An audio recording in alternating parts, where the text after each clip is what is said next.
Beshem Hashem Naaseh V'Natzliach. Nous poursuivons aujourd'hui notre étude dans les Mishnah de Pirkei Avot, toujours dans le troisième chapitre, au niveau de la Mishnah 16, Mishnah Tetzain. Huaya Omer lui disait. Huaya Omer est une formule qui rappelle que le maître évoqué ici est le même que celui évoqué dans la section précédente. Alors pour rappel, déjà depuis la Mishnah 13, Rabbi Akiva s'adressait à nous. Il poursuivait dans la Mishnah 14 avec un second élément. Dans la Mishnah 15, la Mishnah évoquait également un enseignement complémentaire. Et à présent, il poursuit avec ce propos. Hakol, Natun, Be et Ravon, tout a été accordé à l'homme en gage. Umtsuda, Ponsal, Kol HaChaim, et il y a, Metsuda habituellement se traduit par un piège étendu sur la vie. Achanut Petucha, le magasin est ouvert. Vachenvani Makif, et le commerçant accepte à crédit à Pinkas Patouar avec son lutin de compte qui est ouvert devant lui. Ayad côté va être la main écrit. Vechola rotse lilvot yavo veilve, tout celui qui souhaite emprunter peut venir emprunter. Va gabain marzirim tadir becholium, et les trésoriers cherchent donc à récupérer leurs fonds tous les jours. Venifrain mina adam midaato v'shelo midaato. Et s'il le faut, ils se font rembourser de l'homme, que ce soit midaato, c'est-à-dire avec sa volonté, ou shelo midaato, contre sa volonté. Veyesh lahem alma sheismochu, et ils ont sur quoi s'appuyer. V'adin dinemet, leur justice est une justice de vérité. Va kol metukan la seuda, et tout est prêt donc pour le repas. Akol Natun Be'eravon, lorsque le maître évoque ici le fait que tout a été accordé en gage, c'est pour rappeler que tout a une destinée et tout s'inscrit dans la durée, et surtout un homme aura donc à rendre des comptes. Metsuda pour ça, le piège qui est tendu tout au long de la vie, ce sont les épreuves, les difficultés et la fin de vie également, qui fait partie donc de ce que nomme le maître ici Metsuda, rappelant donc à l'homme que sa vie peut être faite parfois de moments un peu difficiles et qu'il doit donc exercer son travail de conviction et de émouna pour réaliser ce qu'il doit donc réaliser. Achanut Petucha, le magasin est ouvert et les clients donc y entrent pour acheter parfois à crédit. Le commerçant donc fait confiance à ceux qui viennent se servir. Ainsi, les hommes fautent tous les jours et Akadosh Baruch Hu les attend jusqu'au jour où leur temps est venu, où le temps de leur réclamer une tchouva arrive. Pinkas Patouar. Alors ces crédits sont inscrits sur papier.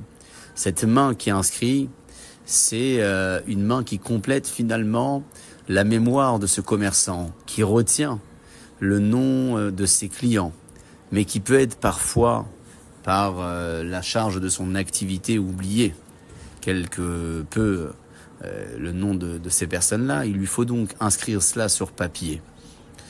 À l'image de Dieu, il s'agit bien évidemment non pas d'un papier ni d'une main, mais tout simplement d'une manière de rappeler que même si chez les hommes l'oubli peut exister, les pensées s'envolent et peut-être disparaissent alors que les écrits restent, comme on le dit habituellement. Alors il nous faut aussi dire que à l'échelle divine, ça fonctionne de la même manière, même si Dieu n'a absolument pas besoin de cela, bien entendu. Mais Kol HaRotze Lilvot, tout celui qui veut venir emprunter, il le peut.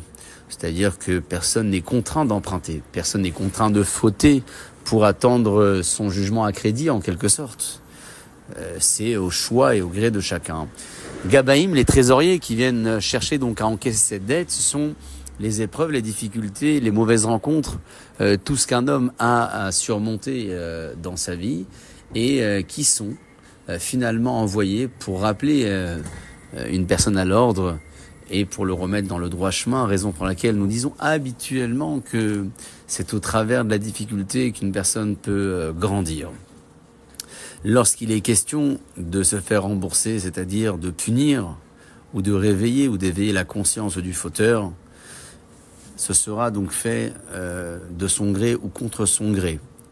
C'est le cas donc de ce commerçant qui vient chercher son argent et qui le fera peut-être pas dans un moment où le client l'attendait. Yeshlem almashi ismochu. Il y a sur quoi s'appuyer, il y a des écrits, il y a aussi des mémoires, il y a également ces épreuves qui sont donc tous ces moyens-là identifiés comme les moyens qui permettent à l'homme de se rappeler, de se souvenir de quelque chose. Ils le sont également à l'image divine à un niveau beaucoup plus élevé. La justice est une justice de vérité, parce qu'Akadosh Baruch Hu n'est pas rusé avec ses créatures comme nos maîtres l'enseignent dans le Talmud. Enfin, Akol Metukan la Seouda, tout est prêt pour le repas final, qu'il soit pour les justes ou pour les mécréants. Il y a une part qui est réservée dans le monde futur pour chacun lorsque la dette a été réglée et a été payée. Nous disons habituellement que Kol Israël et Shlaem Chelek Leolam Haba avant de débuter la lecture de chacun de nos chapitres. Il est bon de préciser et de rappeler que si effectivement chacun a une part dans le monde futur, ça ne veut pas dire qu'il finira donc par l'occuper.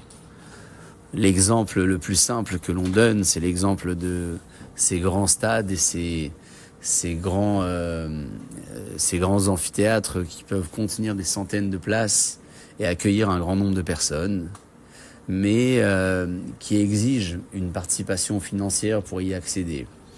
Alors d'un point de vue, on pourrait très bien imaginer que cet espace accueille un grand nombre et que tout le monde a sa place. D'un autre point de vue, on considérera que même si le potentiel y est, pour y accéder, il faut participer.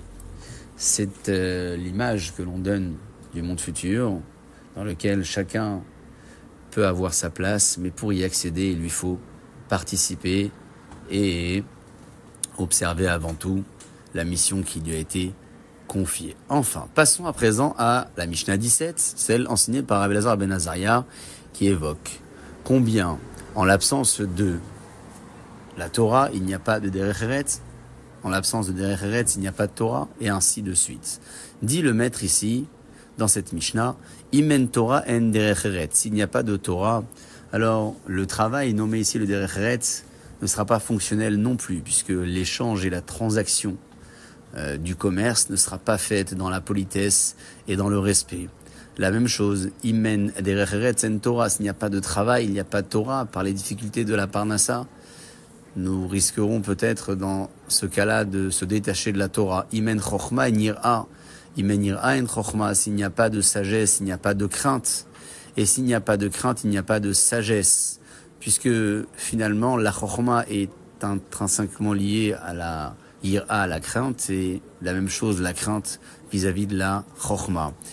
On rappelle ici combien disait le roi David que Réchit Chochma Yira'at Hashem, le début de la sagesse, c'est la crainte de Dieu qui donne du sens à toutes les sciences et à toute la sagesse. Enfin, Imen Bina en Da'at, Imen Da'at en Bina, s'il n'y a pas de Bina c'est de l'intelligence, il n'y a pas de savoir, s'il n'y a pas de savoir, il n'y a pas d'intelligence. Bina, c'est la capacité d'un homme à comprendre une chose au travers d'une autre.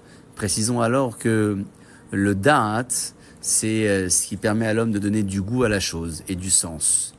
S'il n'y a pas de date, de volonté, de compréhension, il ne peut pas avoir de bina, c'est-à-dire d'intelligence et d'analyse. Et à l'inverse, s'il n'y a pas de bina, de volonté profonde à chercher et à développer, il n'y a peut-être pas non plus, et certainement pas, du da'at, c'est-à-dire de la volonté de comprendre. Pour la suite, évoque le maître de la Mishnah, toujours sous la même formule, que Imen Dat en Bina, il n'y a pas de date, il n'y a pas de Bina, mais Imen Kemach en Torah, poursuivons plutôt, s'il n'y a pas de farine, il n'y a pas de Torah, Imen Torah en Kemach, s'il n'y a pas de Torah, il n'y a pas de farine. C'est lié donc essentiellement à la parnassa de l'homme qui se complète à la Torah, parce que celui qui n'a pas de quoi se nourrir, comment pourra-t-il se préoccuper de la Torah? Et s'il a de la parnassa de l'argent, mais il n'a pas de Torah, à quoi lui servira cette farine et cette nourriture? Il aurait été préférable qu'il n'en ait pas, plutôt que de vivre sans Torah, comme le disait Rav Freikin, une vie sans Torah est obscure. Dit le maître de la Mishnah, tout celui qui a une sagesse plus importante que ses actions, les maodomé, à quoi ressemble-t-il? Les ilan, shanafa, merubin, à cet arbre qui a des branches importantes, vesharashav, muatin, mais des racines très très faibles.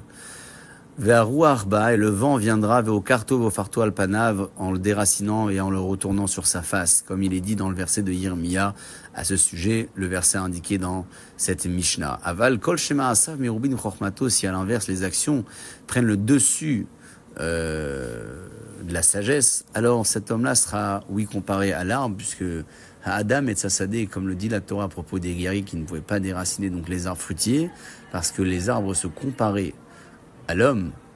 L'homme est donc à nouveau comparé à l'arbre, mais à un arbre différent qui a anafam muatin, peu de branches, mais qui a des racines importantes. Même si tous les vents du monde viennent et souhaitent le déraciner, ils n'arriveront pas, comme le dit le verset, etc., pour conclure cette Mishnah. Enfin, dans la conclusion du verset, Rabbi Eliezer ben Trisma, Omer, il donne suite à cette Mishnah 17 pour évoquer l'enseignement de la Mishnah 18. Kinin ou fitrenida hen hen goufé alachot. Les kinin, qui sont donc les korbanot apportés dans des circonstances particulières et qui contiennent des lois très pointues, sont essentiels donc à la Torah, comme pitrenida, les lois donc d'une femme dans ces périodes de menstruation, qui sont également donc des lois pointues, considérées ici comme Goufé Torah, comme l'essentiel de la Torah, et on parle donc de la Torah orale qui a donné du sens et de la structure à ces lois. Tekufot, tout ce qui touche au mazalot, c'est-à-dire à l'astrologie, les gimatriot et aux valeurs numériques, par perot la chorma, ce sont donc des amuse-bouches de la chorma. Ne confondons pas l'essentiel à ce qui l'embellit, au message qui lui donne peut-être une saveur ou un intérêt différent. Faisons donc la distinction entre l'apprentissage de la loi et la valeur numérique, les mazalotes et tout ce qui peut toucher à l'astronomie ou à la métaphysique, qui arrive donc en second plan en tant que parperot, c'est-à-dire d'amuse-bouche et d'encouragement pour l'étude de la Torah et la pratique des mitzvot. Nous arrivons à présent à la fin du chapitre 3 qui sera lu ce Shabbat. Baruch Adonai Le'olam, Amen ve Amen.